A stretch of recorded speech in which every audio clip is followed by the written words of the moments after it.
नमस्कार, बहुत स्वागत है आप सबका। मैं पुनीत पाठक, आप देख रहे हैं मेरा मध्य प्रदेश। प्रदेश की बड़ी खबरें विस्तार से दिखाते हैं। सबसे पहले आपको कोरोना का अपडेट दे दें आज का। प्रदेश में आज 13,414 नए कोरोना संक्रमित मिले हैं। मध्य प्रदेश में अब तक 5,25,507 संक्रमित मिल चुके हैं। प्रदेश में पिछले 24 घंटे में 98 मरीजों की मृत्यु हुई है। अब तक 5,319 मरीजों की मौत हुई है। मध्य प्रदेश में आज 11,577 मरीज डिस्चार्ज हुए हैं। प्रदेश में अभी तक 4,25,812 मरीज स्वस्थ हुए हैं, कोरोना से जंग जीत चुके हैं। एक्टिव मरीजों का आंकड़ा प्रदेश में इस वक्त 94,276 है। हमारे सहयोगी नीलम हमारे साथ जुड़ चुके हैं भोपाल से। नीलम, अपडेट दीजिएगा। जी बिल्कुल, पिछले 24 घंटों के आंकड़ों के मुताबिक 13,417 नए संक्रमण के मामले मिले हैं। वही जो पॉजिटिविटी दर है वो 22.6% हो गई है। यहाँ मैं बताना चाहूंगी कि प्रदेश में जो है नए संक्रमित मिलने का आंकड़ा 12,000 13,000 के आसपास ही जो है रह रहा है। पॉजिटिविटी दर जो लगातार कम हो रही है। वही पिछले 24 घंटों में 59,177 सैंपल जांचे गए थे, जिसमें से 13,417 पॉजिटिव मिले हैं और कई सैंपल्स भी रिजेक्ट किए गए हैं।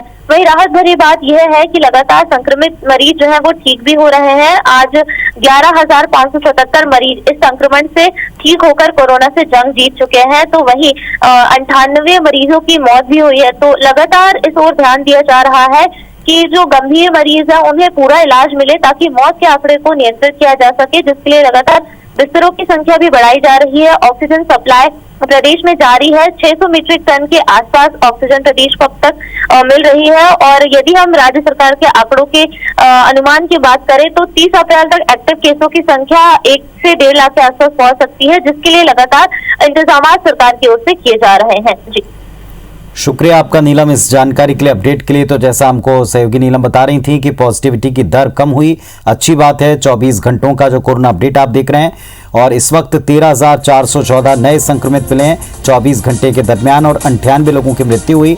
25 तक पहुंची जो दर थी वो घटकर 22 से 23 के बीच में आ चुकी है।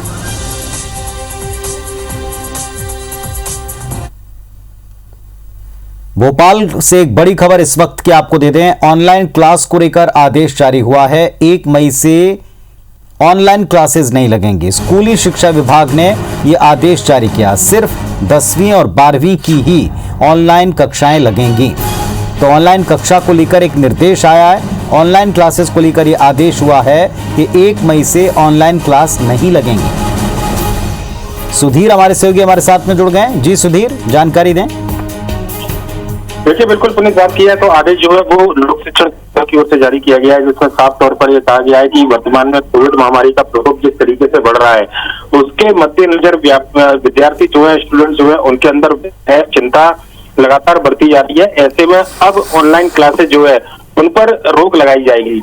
1 मई से मध्य प्रदेश के अंदर संचालित होने वाली ऑनलाइन सभी क्लासों को जो है वो बंद किया जाएगा। इस आदेश में साफ तौर पर लिखा है केवल 10वीं और 12वीं चूंकि बोर्ड की परीक्षाएं, लिहाजा इन परीक्षार्थियों के लिए ऑनलाइन क्लास जो है वो चालू रहेगी और बाकी सभी विद्यार्थियों की ऑनलाइन क्लासेस जो है 1 मई से बंद कर दी जाएगी। पुनीत, चलिए, तो ऑनलाइन क्लासेस को लेकर एक नया निर्देश आया। सुधीर हमको अपडेट दे रहे थे, शुक्रिया आपका इस जानकारी के लिए। तो 1 मई से छात्रों के लिए बड़ी खबर है। स्कूल शिक्षा विभाग के आदेश के मुताबिक ऑनलाइन कक्षाएं 1 मई से नहीं लगेंगी। केवल 10वीं और 12वीं के जो छात्र हैं उनकी ही ऑनलाइन कक्षाएं संचालित हो पाएंगे। धार में एक हादसा हो गया है। गैस कंप्रेसर ब्लास्ट में 6 मजदूर जख्मी हुए हैं। रानिका इंडस्ट्री लिमिटेड में हादसा हुआ है। जिला अस्पताल में घायलों का इलाज चल रहा है। रेलवे की बोगी बनाने वाली ये कंपनी है। पीथमपुर थाना पुलिस इस मामले की जांच कर रही। तो धार से एक बड़ी खबर आपको बता दें। गैस कंप्रेसर ब्लास्ट में 6 मजदूर जख्मी हो गए। रानिका इंडस्ट्री लिमिटेड में हादसा हुआ है। हमारे सहयोगी अमित इस वक्त हमारे साथ में जुड़ गए हैं। जी अमित, जानकारी दें। जी पुनीत जी, बता दूं पूरा मामला जो है धार जिले के औद्योगिक क्षेत्र पीथमपुर का है, जहां पर आज दोपहर बाद लगभग शाम को जो रानिका इंडस्ट्री लिमिटेड एक कंपनी है वहां पर विस्फोट की आवाज सुनाई दी और जब जानकारी लगी तो उसके अंदर एक छोटा कंप्रेसर था जहां गैस भरने का काम किया जाता था, उसमें विस्फोट हुआ था और उसमें लगभग 6 श्रमिक जो है वो घायल हो गए थे। दरअसल ये जो रानिका इंडस्ट्री लिमिटेड कंपनी है, यहाँ पर रेल के पार्ट्स और बोगी बनाने का काम किया जाता था। वहीं पुलिस के अनुसार 6 लोग घायल हैं। खास बात यह है कि ये पूरी कंपनी में जो है सुरक्षा के साधन जो है वो नहीं पाए गए और जो घायल थे लोग, जो कंप्रेसर फटने से जो लोग घायल हुए थे, उन्हें निजी वाहनों से जो है धार से जिला भौत चिकित्सालय भेजा गया, जहां उनका उपचार जारी है। फिलहाल कोई किसी भी प्रकार की जनहानि की सूचना नहीं है, लेकिन कहीं ना कहीं ये बड़ी लापरवाही जो है वो सामने आई है। जी, शुक्रिया आपका अमित इस जानकारी के लिए। तो जैसा हमारे सहयोगी अमित हमको बता रहे थे कि फैक्ट्री में ब्लास्ट हुआ शाम के समय, 6 लोग इसमें जख्मी हुए हैं। पीथमपुर थाना क्षेत्र का यह मामला है। क्या इस मामले में कोई लापरवाही थी, इस बात की जांच की जाएगी। फिलहाल 6 मजदूरों का इलाज चल रहा है।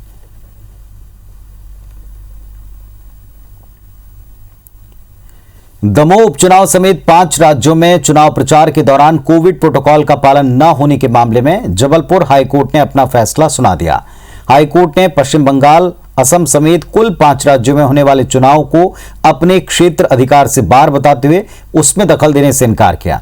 लेकिन हाईकोर्ट ने दमोह उपचुनाव में राज्य सरकार और निर्वाचन आयोग समेत दमोह कलेक्टर को साफ निर्देश दे दिए हैं, दिशा निर्देश जारी किए हैं। हाईकोर्ट ने दमोह कलेक्टर को यह आदेश दिया कि वो 2 मई को दमोह उपचुनाव की मतगणना के दौरान कोविड गाइडलाइन का पूरा पालन करवाएं। मतगणना स्थल, काउंटिंग टेबल पर भीड़ न जुटने दी जाए। राजनीतिक दलों और नेताओं को विजय जुलूस या रैली नहीं निकालने दी जाए। हाईकोर्ट में ये याचिका जबलपुर के 2 वकील पीसी पालीवाल और उमेश त्रिवेदी ने दाखिल की थी। जनहित याचिका में कहा गया था कि 5 राज्यों के चुनाव समेत दमोह उपचुनाव के प्रचार में कोविड गाइडलाइन का पालन नहीं हो रहा।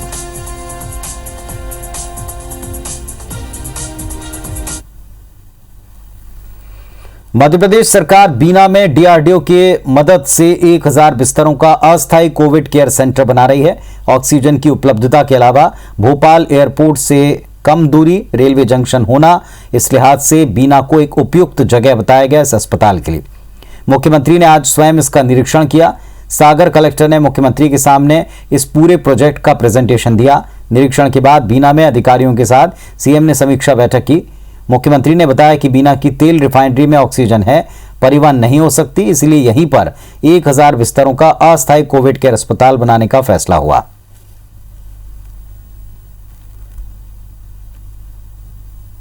व्यापक पैमाने पर ऑक्सीजन की आवश्यकता है। बीना रिफाइनरी के पास पर्याप्त मात्रा में ऑक्सीजन है और इसलिए हमने ये विचार किया कि अगर यहाँ ऑक्सीजन है और वो ऑक्सीजन ऐसी है जिसको सिलेंडर में भर के दूसरे अस्पताल में हम सप्लाई नहीं कर सकते, और इसलिए हमने ये विचार बनाया कि जहाँ ऑक्सीजन है वहीं हम अस्पताल बना दें। तो रक्षा मंत्रालय भी हमको टेक्निकल सपोर्ट करेगा।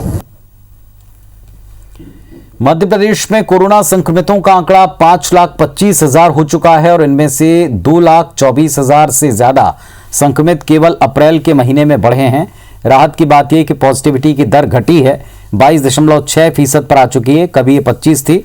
मध्य प्रदेश सरकार के स्वास्थ्य मंत्री के मुताबिक जल्दी ही संक्रमण की रफ्तार पर और ब्रेक लगेगा। डॉक्टर प्रभुराम चौधरी ने ये उम्मीद जाहिर की कि प्रदेश में जो ऑक्सीजन की कमी के हालात थे वो अब बोकारो से ऑक्सीजन एक्सप्रेस के मध्य प्रदेश के आने के बाद पहुंचने के साथ ही ये कमी पूरी होगी। 6 जिलों में ऑक्सीजन प्लांट इसने भी सप्लाई शुरू कर दी है। हर जिले में ऑक्सीजन प्लांट पर काम हो रहा है।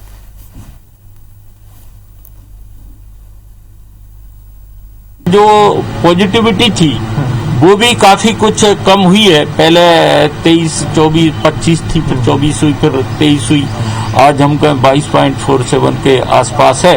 तो ये राहत भरी खबर है। मुख्यमंत्री जी लगातार केंद्रीय मंत्रियों से, हमारे देश के प्रधानमंत्री से, जहां से प्लांट आ रहे हैं से ऑक्सीजन आ रही है वहां पर ऑक्सीजन की उपलब्धता को सुनिश्चित कर रहे हैं। मध्य प्रदेश में कोरोना से बिगड़ते हालातों के बीच लगातार बैठकों का दौर जारी। मंगलवार को इंदौर में प्रदेश के गृह मंत्री नरोत्तम मिश्रा ने जनप्रतिनिधियों, पुलिस प्रशासन के अफसरों के साथ एक समीक्षा बैठक की। इस दौरान मंत्री मिश्रा ने कई बड़ी घोषणाएं की।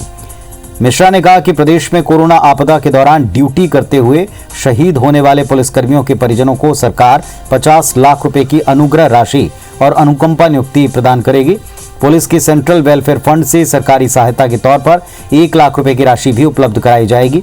साथ ही कोरोना की दूसरी लहर के संकट को देख सरकार ने प्रदेश की जेलों में बंद 60 दिन की पैरोल बंदियों को देने का फैसला किया है। तकरीबन 4500 बंदी पैरोल पर रिहा किए जाएंगे।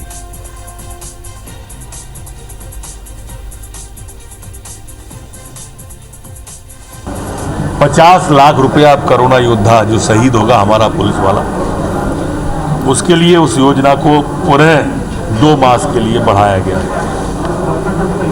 इसी तरह से पुलिस सेंट्रल वेलफेयर से 1 लाख रुपया उसको तात्कालिक सहायता के रूप में भी हमारे पुलिस वालों को दिया जाएगा। 4500 हमारे जो दंडित बंदी हैं अब वो जेल से रिहा किए जाएंगे और पुनः 60 दिन की पैरोल पर अपने अपने घर जाएंगे।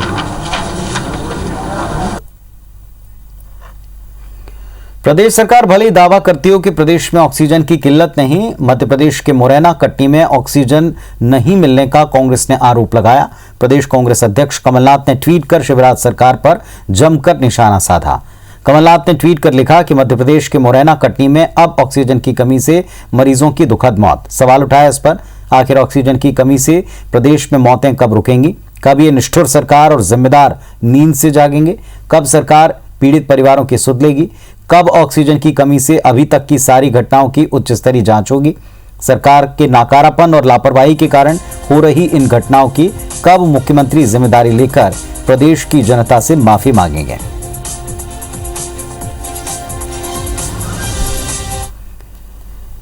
इंदौर पहुंचे गृह मंत्री नरोत्तम मिश्रा ने मीडिया से बातचीत में कांग्रेस पर पलटवार किया। इंजेक्शन ऑक्सीजन को लेकर कांग्रेस ने सवाल उठाए और इस पर मंत्री नरोत्तम मिश्रा ने जवाब दिया। इसके साथ साथ सोनिया गांधी, राहुल गांधी, दिग्विजय सिंह के वैक्सीन लगवाने के बाद इस पर भी सवाल उठाए। बंगाल चुनाव के नतीजों पर उनका दावा है कि बीजेपी बंगाल में 200 से ज्यादा सीटें जीत रही है।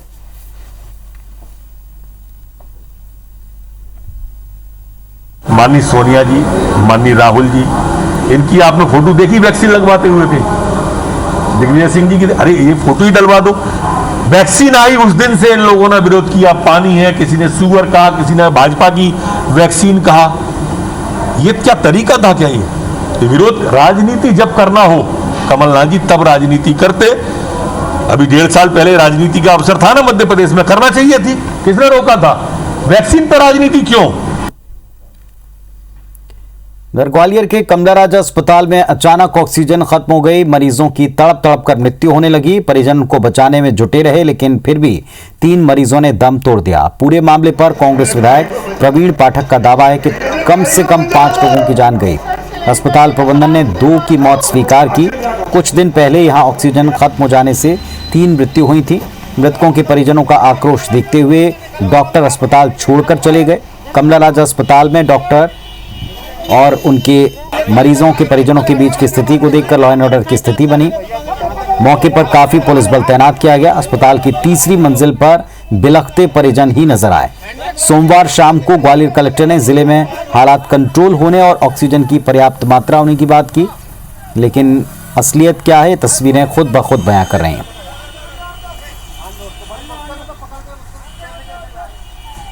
आज ग्वालियर में कमला राजा अस्पताल में ऑक्सीजन की कमी के कारण 5 लोगों की बहुत दर्दनाक मृत्यु हो गई है। ये बहुत संकट का समय है।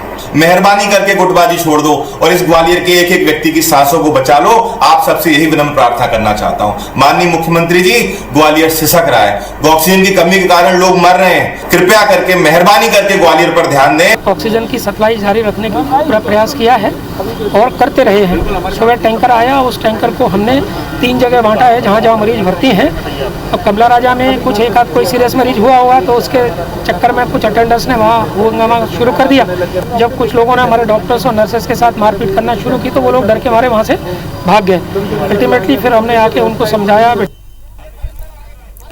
राज्यसभा सांसद दिग्विजय सिंह ने प्रधानमंत्री नरेंद्र मोदी को पत्र लिखकर ये कहा है कि राज्यसभा सांसदों की सांसद निधि को फिर जारी करें।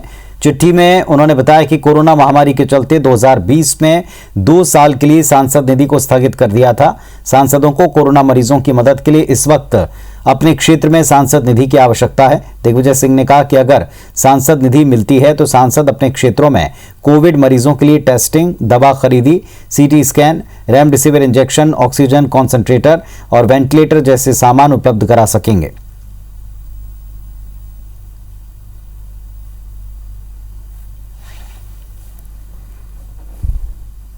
मध्य प्रदेश में रेमडेसिविर इंजेक्शन की लगातार किल्लत के बीच राहत भरी खबर है। दमन से 50 रेमडेसिविर बॉक्स भोपाल पहुंचे हैं। इंजेक्शन की प्रदेश के दूसरे जिलों में आपूर्ति की जा रही है। विशेष विमान से ग्वालियर चंबल संभाग के लिए रेमडेसिविर इंजेक्शन के 27 डिब्बे भेजे गए। विमानतल पर स्वास्थ्य विभाग के अधिकारियों ने रेमडेसिविर इंजेक्शन के 27 डब्बे रिसीव किए। ग्वालियर जिले के अस्पतालों में भर्ती मरीजों को निर्धारित प्रोटोकॉल के तहत रेमडेसिविर इंजेक्शन मुहैया कराने के लिए विशेष व्यवस्था बनाई गई है। रतलाम में कोरोना पॉजिटिव मरीज की शादी रुकवाने गया प्रशासन खुद बाराती बन बैठा और दूल्हा दुल्हन की पीपीई किट में शादी करवाई और विदा करा के वापस लौटाया। अधिकारी खुद मानते हैं पॉजिटिव मरीज की शादी के लिए कोई अनुमति नहीं ली गई। कंटेनमेंट एरिया को तोड़कर दूल्हा शादी करने अपनी दुल्हन के पास पहुंचा था। दरअसल शादी आकाश बोरासी और नेहा वर्मा की थी, जिसमें दूल्हे की कोरोना संक्रमित रिपोर्ट 19 अप्रैल को आई, जिस पर जिला प्रशासन ने उसी दिन दूल्हे का घर कंटेनमेंट बनाकर सारे रास्ते बंद कर दिए। घर में होने वाले सभी कार्यक्रम को रद्द कर दिया। इसके बावजूद शादी समारोह का कार्यक्रम सरेआम चलता रहा। ऐन वक्त पर पॉजिटिव मरीज की शादी रुकवाने आए जिला प्रशासन और पुलिस के अधिकारी खुद शादी समारोह में बाराती बन बैठे। अधिकारी कार्रवाई का आश्वासन दे रहे हैं, नियमों को पूरा कराने की बात कह रहे हैं।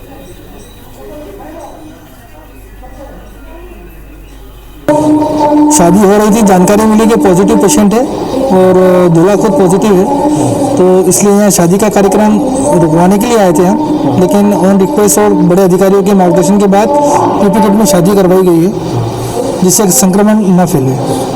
सिम्टोमेटिक था और इसका इलाज अपने खंडेलवाल साहब और मेडिकल कॉलेज के डॉक्टर लोगों ने दवाई दी थी, वो घर पे ले रहा था। शादी पीपी किट पहन के हुई है और सभी लोगों का बहुत बहुत सहयोग रहा। बालाघाट के लांजी सिविल अस्पताल में नगर परिषद सीएमओ देवेंद्र मस्कोले की गुंडागर्दी का वीडियो सोशल मीडिया पर वायरल हो रहा है। सिरे गांव के रहने वाले विजय कालबेले के बड़े पिताजी हरिश्चंद्र अस्पताल में एडमिट किए गए। उपचार के दौरान उनकी मृत्यु हो गई। पिता का शव मांगे जाने पर सीएमओ ने मृतक के परिजनों को कोविड नियमों का हवाला देकर शव देने से इनकार कर दिया। परिजन इस पर माने नहीं, कोविड रिपोर्ट मांग रहे थे। इसी दौरान सीएमओ ने मृतक के परिजन को गालियां दी और उनके साथ मारपीट शुरू कर दी। जिस समय हादसा हुआ लांजी पुलिस मौके पर मौजूद थी, लेकिन सब मूक दर्शक बने रहे। इस घटना को लेकर बीजेपी जिलाध्यक्ष रमेश भटेरे ने कड़ी निंदा की। लांजी अस्पताल में घटी घटना निश्चित रूप से दुर्भाग्यपूर्ण है। एक जिम्मेदार व्यक्ति के द्वारा इस तरीके से मृतक के परिजनों के साथ मारपीट करना बेहद ही अफसोसजनक विषय। इसकी जितनी निंदा की जाए उतनी कम है और जिस अधिकारी के द्वारा इस तरीके का कृत्य किया गया है, ऐसे अधिकारी के खिलाफ निश्चित रूप से शासन प्रशासन के माध्यम से कड़ी कार्रवाई होना चाहिए। संक्रमण के बीच में आज देश भर में हनुमान जयंती का त्यौहार मनाया गया। हर बार की तरह अब की बार कोई आयोजन नहीं हुआ। भव्यता के साथ में याद तमाम जो भक्त थे उनके साथ में वहां पर नहीं बन पाया। मध्य प्रदेश में हनुमान मंदिरों में पूजा पाठ का क्रम जरूर सुबह से शुरू हो गया था। लॉकडाउन की वजह से मंदिर परिसर खाली दिखाई पड़े। भोपाल की पहली तस्वीर, सुबह से पूजा पाठ का क्रम चला। मंदिरों में कोविड गाइडलाइन के तहत श्रद्धालु एंट्री नहीं कर पाए, केवल पुजारियों ने पूजा की। इंदौर की दूसरी तस्वीर, प्राचीन रणजीत हनुमान मंदिर में, जो कि 132 वर्ष पुराना है, सुबह से हनुमान चालीसा का पाठ हुआ। जबलपुर में मंदिर में हनुमान जी को मास्क पहनाकर एक संदेश दिया और प्रभु से मिले संदेश से भक्त प्रभावित रहे। चौथी तस्वीर सीहोर की, 11 फुट ऊंची हनुमान जी की प्रतिमा को देखने के लिए दूर दूर से लोग पहुंचते हैं। संक्रमण की वजह से भीड़ तो नहीं थी, लेकिन दूर से दर्शन हुए। धार में नौगांव में भी किले के अंदर प्राचीन बाल हनुमान मंदिर में पूजन पाठ का सिलसिला चला। गाइडलाइन का पालन करते हुए कोरोना मुक्ति को लेकर भगवान से प्रार्थना की गई।